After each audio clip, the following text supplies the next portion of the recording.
Hey guys, right, this is where the student fails. You'll see there's going to be a meeting situation with the bus, but in my opinion, I think it was a really unfair decision. The car on the left that just pulled up, I don't know if you saw the white one, is going to start reversing a bit. The bus ahead is in his sort of side. Now he comes aggressively out and comes straight towards us. Now, if you notice, there's parked cars on the bus's side as well.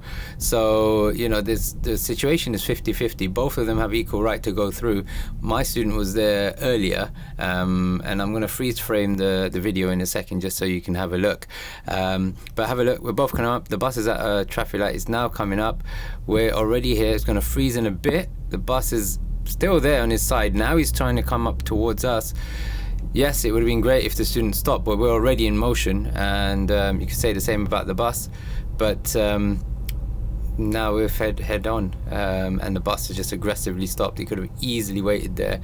We might have been able to wait there, but to fail the student on this, I think was wrong, because it was pretty 50-50. Let me know what you think.